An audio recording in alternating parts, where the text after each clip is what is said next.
There's a front page article in the Monday edition of the Wall Street Journal that dives in great detail into the collapse of Bud Light in the wake of their decision to put a trans influencer on a beer can as a part of a March Madness promotion. And initially, when people said, hey, we're going to fight back against this, there was ridicule. There was the belief nothing would happen. And in the chart that is included in the Bud Light article in the Wall Street Journal, Buck, you can see that in the first week of May, Bud Light consumption in this country is down 28%.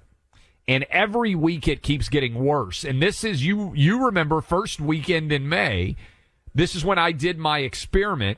And you were here with me in the Nashville area. We were at a musical event, and no one would take a Bud Light. And what I am seeing when I am out and about, when I am in a bar, when I'm in a restaurant, I'll say, hey, how's Bud Light selling? And by and large, the servers will say nobody's ordering it. Now, I live in the Nashville area, red state of Tennessee. So I'm not saying that everything that I'm experiencing is representative, but when it's down 28% nationwide, and now it's starting to filter over to Mick Ultra and to Budweiser itself, and Budweiser is deciding that they're going to have red, white, and blue cans, and they're going to have a Harley-Davidson edition, and they're going to have a camouflage edition. They are desperately backpedaling over the fact that they insulted the consumer base, by and large, of Bud Light, not just with that ad, Buck, but also with their director of marketing saying, yeah, we didn't really like the people who were drinking Bud Light. It was too fratty. There was out-of-touch humor. And people are saying, well, wait a minute. You know, relatively speaking, there's not that much difference between Bud Light, Coors Light, and let's say Miller Lite. And I understand some of our audience fervently disagrees with me on this, Buck, but I will go to the grave that if you were having nachos or you're having a hot dog at a ball game, that you just drinking out of a cup cannot distinguish between the taste of those three. And so this is now the most successful pushback we have ever seen on any brand for going woke and directly undercutting their business. And I believe we have audio. It's important for you to realize, and you mentioned this in the first hour of the show, I think, Buck, a lot of employees out there are not in support of what Bud Light did. And a lot of distributors are not in support because the way that Budweiser is distributed is with different regional outposts all over the country. And one of the distributors down in Alabama, he was fed up, Buck. Listen to the ad that he took out directly to attack what his company did. Listen. There's been a lot of discussion, frustration, and even anger across the country regarding just one single can made of Bud Light that was produced for a social media influencer. We too at Bama Budweiser are upset about it and have made our feelings known to the top leadership at Anheuser-Busch.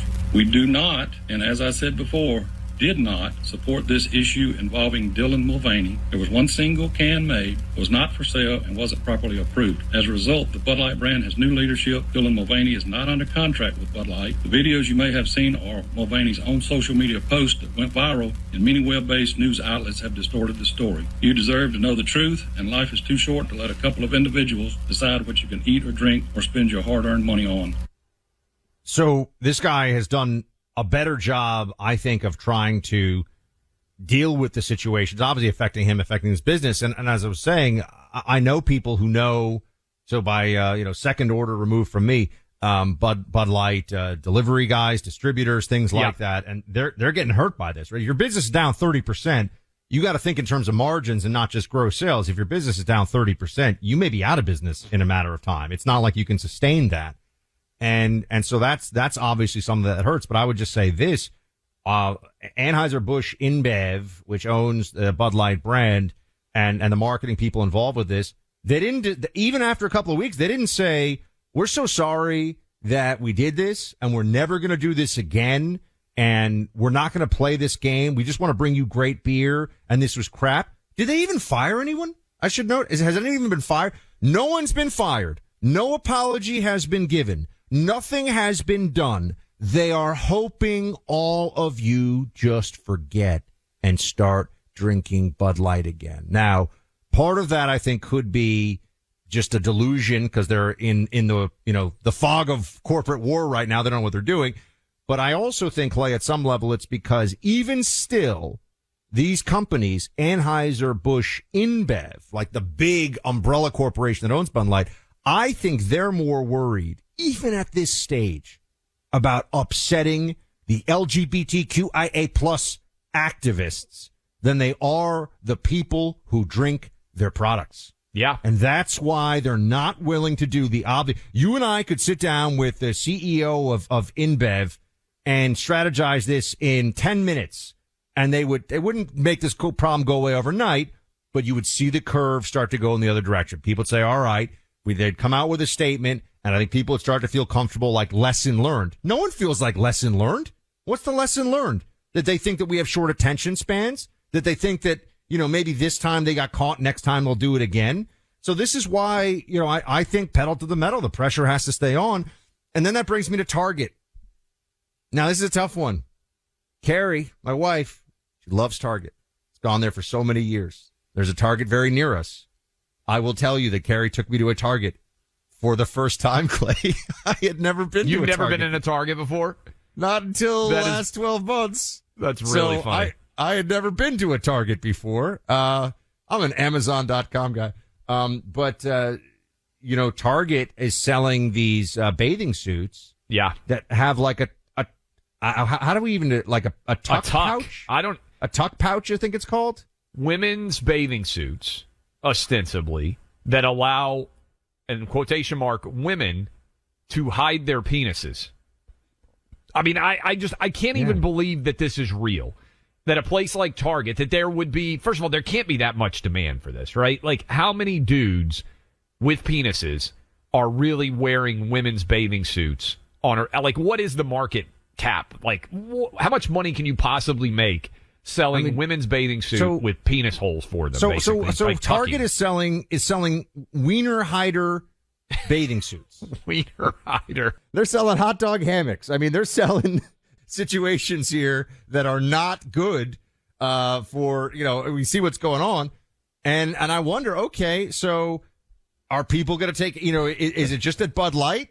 Sorry, Clay. I got Clay a little bit on that one. I just can't stop thinking, Buck, that somehow we've gone from women buying their bathing suits and worrying, does this make me look fat? Are my boobs showing too much? Is my nipple going to pop out? To, are you going to be able to see my penis? It's a violation of the true ethos of transgenderism isn't that you should have to hide the male penis. It's that when you're transgender, the penis is actually a vagina.